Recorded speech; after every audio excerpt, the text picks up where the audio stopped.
Hi, and welcome to this special edition of Campus Connection. I'm Kip Arrowwood, and on today's show we will be discussing topics related to cars and the motorsports industry. We will discuss the impact of the used car business on Rutherford County, and we make a pit stop to talk with a former NASCAR driver. But first, here's Paul Rise to tell us what's going on around campus. All right, thanks Kip. Here's what's going on around campus. November 15th is still the last day that you'll be able to withdraw from a class and still receive a W. So if you've missed too many days or you're failing a class, get to Student Services, pick up your drop form, get your advisor and the instructor of that particular class to initial it, and get it back to Student Services by the 15th. Thanksgiving break will be November 21st through the 25th. Be safe during this break. The holidays are the most dangerous times for fires. According to the Federal Emergency Management Agency, new homes built and stuffed full of synthetic materials burn up 6 times faster than homes built 50 years ago. So be careful. The Learning College Student of the Semester and Academic Excellence Award will be awarded Thursday, November 29th. The deadline for nominations is the 10th.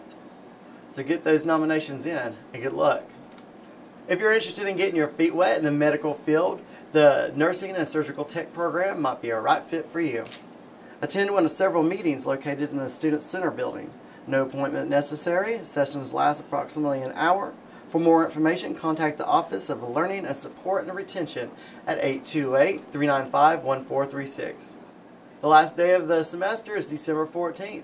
Hope you have a wonderful holiday season. That's all that's going around campus. For Campus Connection, I'm Paul Rise. Back to you, Kip. Thanks, Paul. We couldn't talk about all things car related without taking a trip back in time. Tracy Fuller tells us about the rich history the automotive industry has in our county. That's right, Kip. When you look around this area, you may notice a lot of car-related industries. That's because at one point, Rutherford County had the unique distinction of being Little Detroit. It actually dates back to the 1930s when people were going up to the Detroit area to get cars. It was hard to get cars, and of course that was during the Depression years, and there was not a lot of cars available.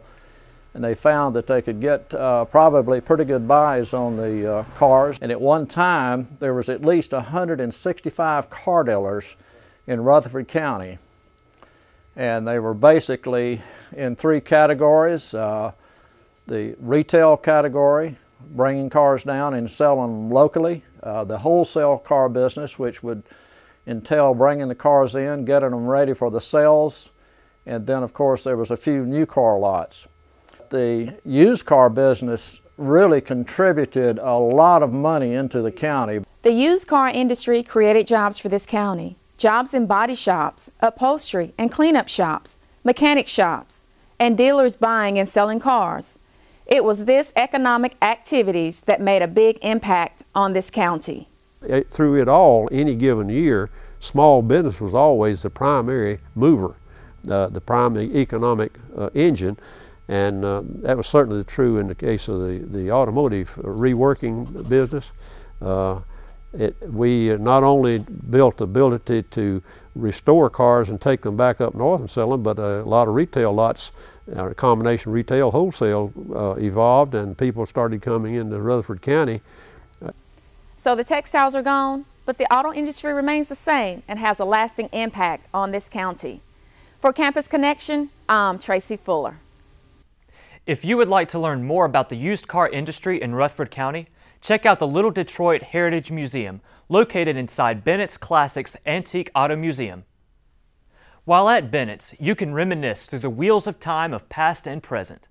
Whether your memories are of the muscle cars of the 60s and 70s, or of the vintage classics from the 30s and 40s, no matter if your favorite car was manufactured by Ford or Chevrolet, you can find it with a walk down memory lane at Bennett's Classics.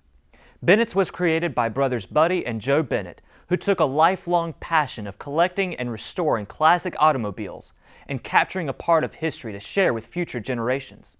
Bennett's has over 80 fully restored automobiles that are in drivable condition, along with an abundance of automobile memorabilia. Bennett's is located in downtown Forest City at 241 Vance Street and is open Monday through Saturday from 10 a.m. to 5 p.m. So come one, come all, and take joy in seeing the rebirth of our American history. Do you have a need for speed? If you do, you'll want to check out the excitement at Harris Speedway as drivers stir up the dirt and get sideways on a 3/8 mile dirt oval. Harris is considered to be a short track because it's less than 1 mile in length and has been the host of multiple NASCAR events in 1964 and 65. NASCAR Hall of Fame driver Richard Petty won his 9th race of the season with a win at Harris, which enabled him to win the 1964 NASCAR Grand National Championship.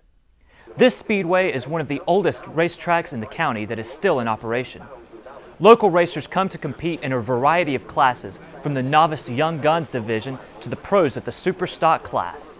You can enjoy the high-speed action every Saturday night under the lights, beginning in March and then lasting through November. Harris is located at 921 Jack McKinney Road in Rutherford. For more information, visit the website at www.harrisspeedwayonline.com. If the side-by-side racing action from Harris Speedway is not enough to satisfy the speedster in you, then you can enjoy more high-speed thrills from some other regional speedways like Cleveland County Speedway in Lawndale, Carolina Speedway in Gastonia, Antioch Speedway in Morganton, and Hickory Motor Speedway. Whether you enjoy dirt or asphalt, you can find lots of action-packed racing. You will enjoy watching the most talented drivers from a variety of classes compete to win top prizes.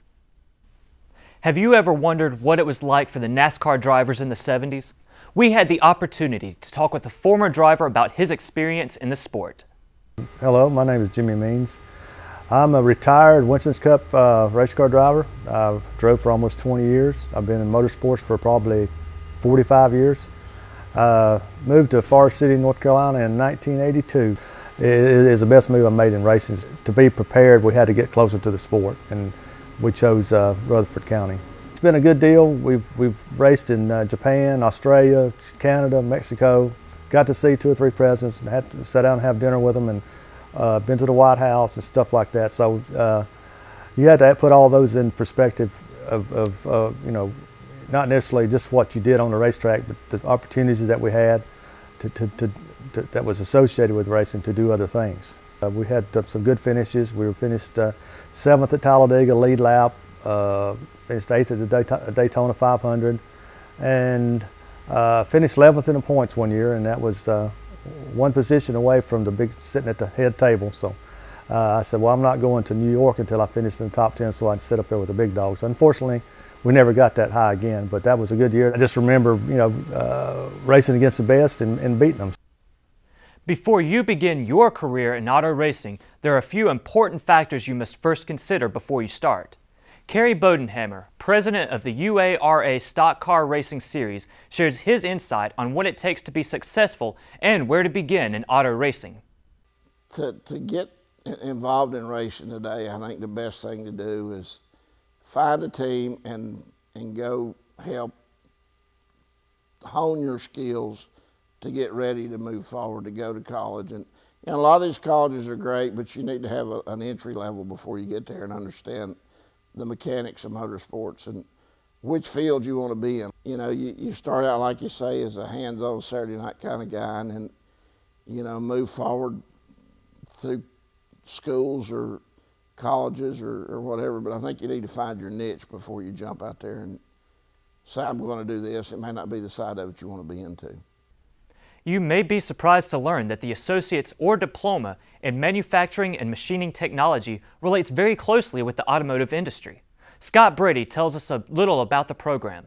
It's a hands-on type of career. We are the only community college or college that has a rear engine dragster. We're actually going to be running on biofuel that we'll make, students will produce. So when we get the engine finished, we hope to be competing maybe this next summer. We'll be competing in a lot of the local tracks, from Shadyside to Greer to Mooresville, different tracks of that nature, to Charlotte Z-Max, we hope. We have a company in Fletcher, North Carolina, BorgWarner, that hires, I'd say 90% of our students. They do a lot of the automotive engine blades and fan motors and the parts for the engines in the automotive industry. For more information on the Manufacturing and Machining Technology program at Isothermal, contact Scott Brady at 395-1409 or drop him an email. Cold weather can be hard on your car, and the temperature is already dipped. As we get into the colder months, there are some things you can do to maintain your car that can actually save you money. Scott Brady has a great quick tip. Being wintertime, guys, a lot of people don't really know about the alcohol-based fuels. Most all your fuel you buy today for your car has alcohol based into it. There is a problem with that. It's a dry fuel, does have a water content, it can cause engine wear, premature problems. So suggestion for the wintertime is putting a type of oil in it, such as Marvel Mystery Oil or even a 2-cycle engine oil, just a small amount every time you fill up your gas tank. What that'll do is cut down on wear on skirts and piston parts and also get a lot better gas mileage during the wintertime. We hope you enjoyed this edition of Campus Connection of all things cars, but now the time has come to wave the checkered flag. Hopefully we have stirred your interest to explore the motorsports industry. So join us next time for another special edition of Campus Connection, and as we roll credits, enjoy these beautifully restored cars from Bennett's Classics Auto Antique Museum. Have a great day.